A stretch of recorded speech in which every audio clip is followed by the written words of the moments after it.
If I could describe in one sentence the life of an upper-class woman in the Heian period, it would be extreme boredom, interrupted by casual cheating. Lots and lots of casual cheating. I'll be talking about Heian women and marriage and promiscuity in the next few videos, so click subscribe and the bell to follow along.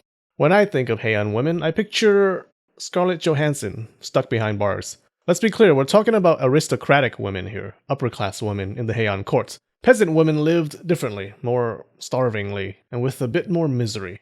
The life of an upper-class woman was a life of contradictions. She had more freedom than in most other times in Japanese history, but couldn't even leave the house. She was considered both inferior to men and more valuable. Okay, number 1. Upper-class women had lives of luxury and high status, but at the same time they had almost no freedom to move about. It was like they were under house arrest. Not literally, of course, but women mostly stayed at home. You see, a woman was expected to be hidden from outside men. The only men she saw were her father and husband. Women had private quarters and stayed concealed behind screens. The only time women ventured outside to be social was to attend the occasional festival or to visit a temple. Their experience with social interaction was like my experience with sex. It happened rarely, and when it did, it was over too quickly. They did have social interactions, though. Most of it mouthless. Didn't involve a mouth. Actual talking through the mouth was done with her parents, husband, female servants, or the occasional female visitor. Socializing with other people was mostly done through a brush. She would take a brush and poke people with Morse code to communicate. No, she didn't. Court ladies wrote letters and poems to communicate outside their home bubble. Sometimes they would get male visitors, joyous occasions, I'm sure, but even in those cases, they'd be behind a screen or in another room. They'd speak with the visitor through notes or through a female servant. I know, right? Imagine talking to people not by talking, but by writing only. What a world, the Heian. Okay, so women didn't get to do much socializing, but they were rich. They lived in big houses. There's always stuff to do around the house, right? At least they weren't totally bored. No, they were totally bored. These were proper ladies, and a proper lady didn't do housework. She had proper servants for that. Servants also took care of her children. So put yourself in her shoes, right? You're stuck at home. There's no internet, there's no Netflix, no housework to do, no one to talk to. What the hell would you do all day? Actually, leave a comment below about what you would do. I'm curious. The boredom was real. Nothing changed from day to day. Women were known to sit for hours just staring outside or at the wall. It was bizarre. They'd wait, yearning for a visitor or a letter or a poem to arrive from whoever they were pen pals with. One woman wrote in a diary an entry that I absolutely love. 17th day of the month. There is a slow drizzle. My direction today is unlucky, and so I can expect no visitors. The world seems a dreary, cheerless place. Ugh. Women tried different rich people ways to have fun, like playing Go, calligraphy, music, and sewing. But most famously, they wrote stuff. A lot.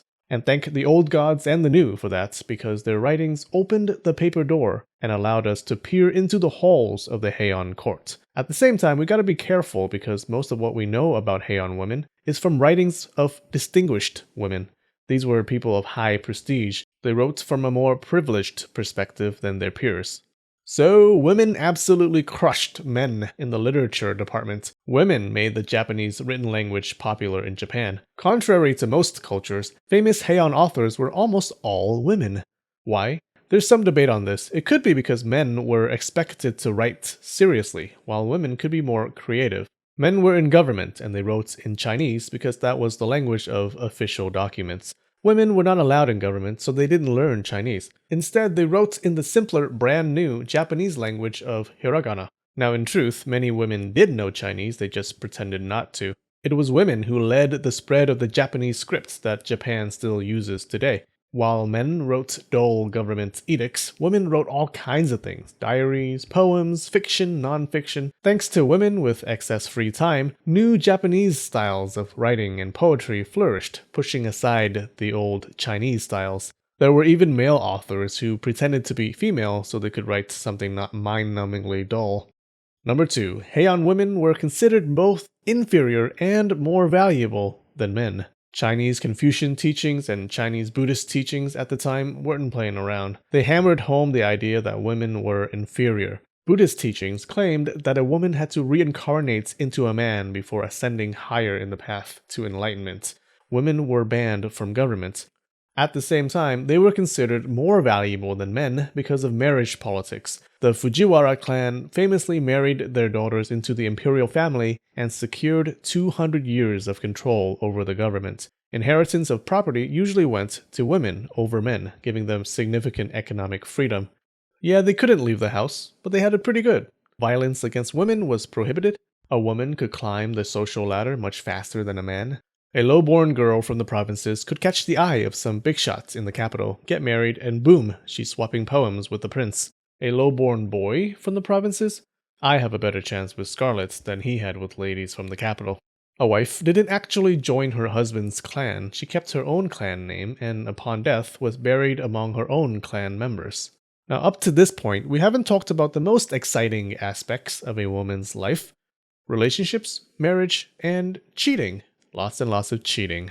Like today, good fashion attracted guys, and the Heian period had a pretty imaginative fashion sense. White skin was considered attractive, so women used rice powder to paint their faces and necks pure white.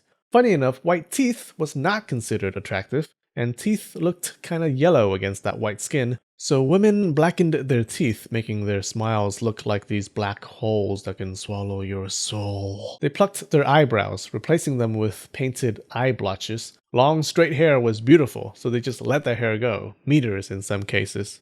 A woman took care in coordinating the colors of her outfits and putting together the right ensemble to reflect her personality. Men couldn't look upon women's faces, so they had to gauge women by their outfits or sleeves. Sleeve fetish was rampant. In a life of crippling boredom, relationships with men were freaking exhilarating. Marriage was obviously important and they wanted to marry someone of high status. But the most common relationship between men and women was not marriage. It was extramarital affairs.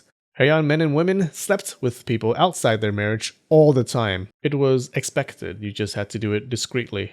It was a time of sexual freedom. Being a virgin was not good. In fact, people were suspicious of virgins.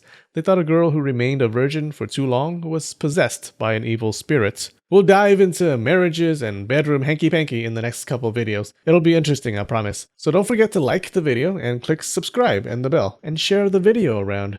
So there's a special guy I want to thank. His name is Tercero. He's a viewer and he actually volunteered his time to do the research for this video and the coming videos about Heian marriages and relationships. Please say thank you to Tercero. He's doing great work. Also, shout out to this week's new patrons: Lee Hamrick, Isaac Kubaka, Louis Gariepi, John Partica, and Mickey Wiki. That has a nice ring to it. Alright, much love guys. Spread the knowledge.